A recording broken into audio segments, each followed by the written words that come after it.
Thought Reflection 0505-26, How I Return to Presence. The default. At the beginning, experience feels complete as it is. Thought, reaction, and perception blend together into a single stream that appears to be reality itself.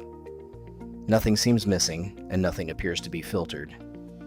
Life is simply what it appears to be. But this default state is not the absence of awareness.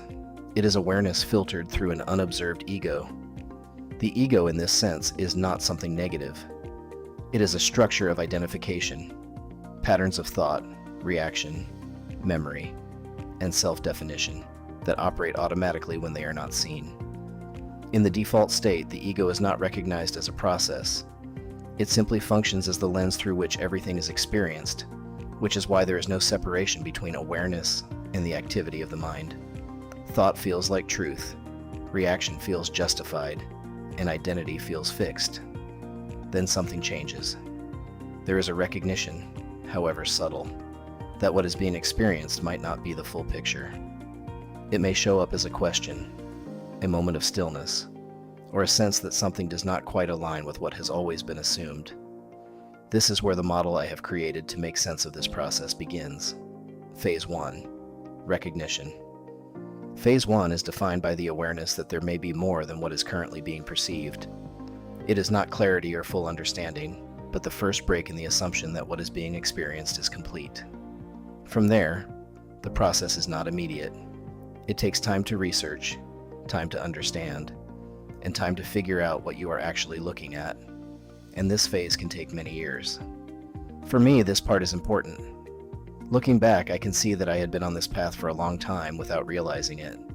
But from the point where I clearly recognized that I was on this journey, it took me about 5 years to move into the next phase. That is not a fixed timeline, but it gives some perspective on how long this stage can take.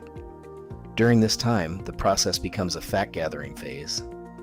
You begin looking for information, perspectives, and explanations that might help make sense of what you have noticed. You explore ideas, question assumptions, and start building a broader view of what might be possible. In a practical sense, this is like going back to school and learning an entirely new curriculum. This is where the gray zone exists, where you are no longer operating entirely within your previous understanding, but you have not yet established a new one, and discernment becomes critical. At this stage, what you are really doing is researching and discerning patterns. You begin to notice which ideas repeat, which concepts show up consistently, and which perspectives align. Some things fade while others continue to surface, and those patterns become useful and begin to guide your attention. At the same time, this is also a period of exploration.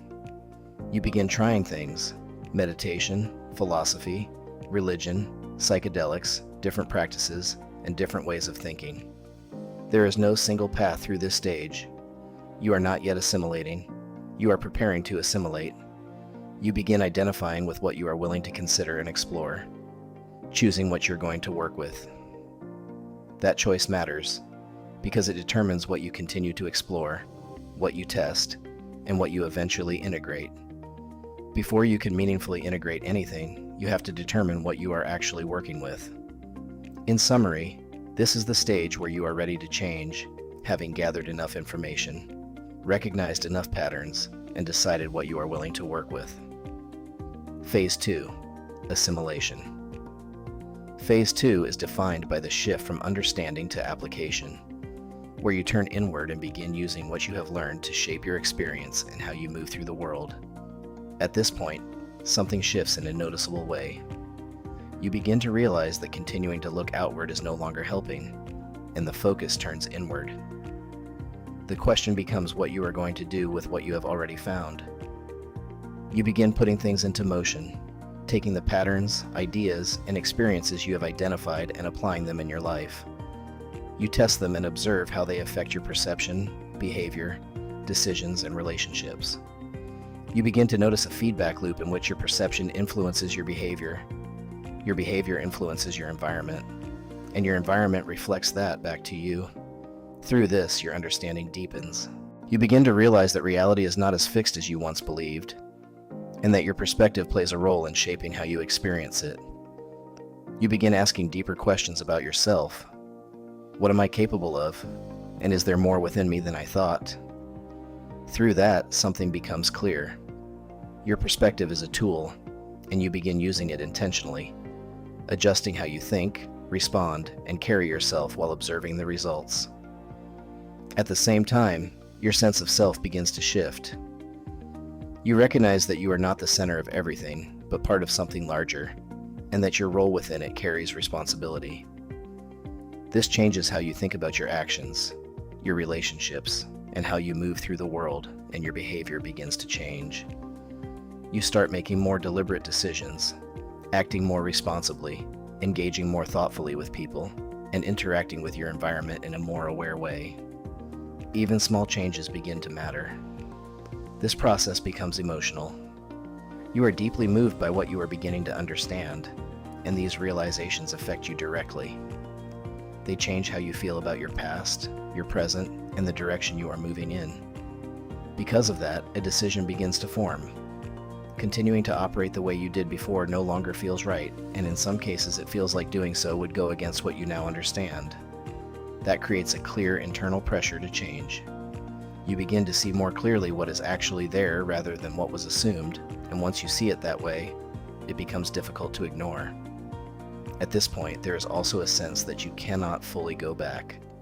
You have seen enough, experienced enough, and tested enough that returning to your previous way of operating no longer feels accurate. Alongside that, there is a growing desire to do better. You want to improve how you show up for yourself and for others, and you begin taking ownership of your role in the world and how your actions contribute to it. This is where alignment begins to take shape. You begin working toward consistency between what you understand and how you act, moving through the world differently, guided by what you have come to see. In summary, Phase 2 is where you begin applying what you have learned, shifting inward, and using your perspective to make real changes in how you live and interact with the world. Phase 3, Integration. Phase 3 is defined by the process of consistently living with what you have learned while becoming aware of presence and refining your ability to return to it. At this stage, the focus shifts toward consistency. You are no longer just applying what you have learned. You are working to live it more fully and integrate it into your daily life. For me, this is also the stage where moments of presence became more noticeable. Not that they were not there before, but they were not recognized in the same way, and now they stand out. At times, you experience brief glimpses of presence. During these moments, things are clear and quiet. Your mind is quiet. There is no noise, no distortion, no anxiety, no pressure, no stress. You are not caught in thought or reaction. You are simply present. These moments are different from your normal experience, and because of that, they stand out. You begin to recognize them for what they are, and you are not just experiencing them. You are aware that you are in them. For me, these moments feel very clear. They do not feel new or unfamiliar.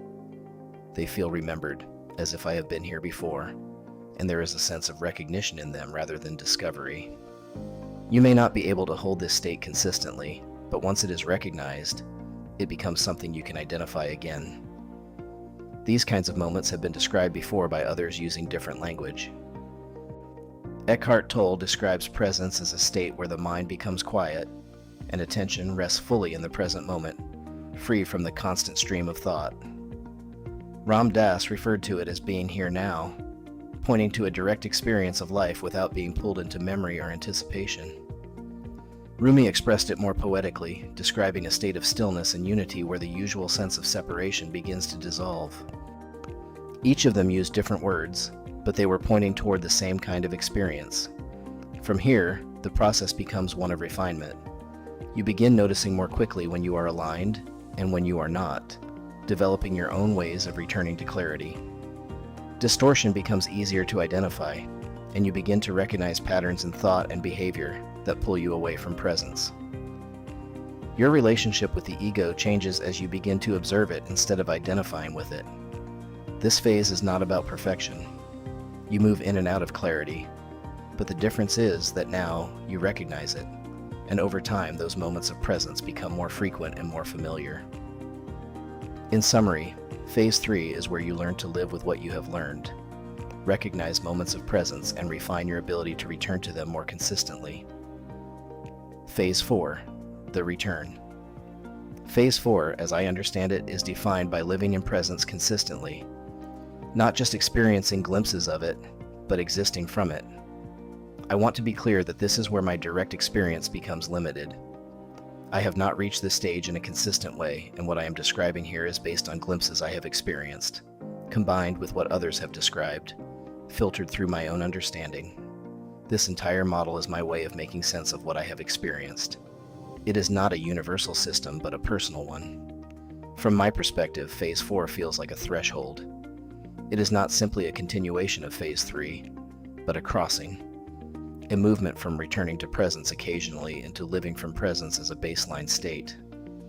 What that fully looks like, I cannot say with certainty. It is something that has to be experienced directly. What we do have are accounts. People like Eckhart Tolle, Ram Dass, and Rumi have described what it is like to exist in a state of presence. Each of them describes it differently, shaped by their own perception. But there is a consistent theme of clarity, stillness, and a different relationship with thought and identity. For me, Phase 4 feels less like achieving something new, and more like returning to something that was always there. That is why I think of it as the return. A return to presence, not as a moment, but as a way of being. This is how I made sense of it. Maybe it'll help you make sense of it too. Haggis, my esoteric journey,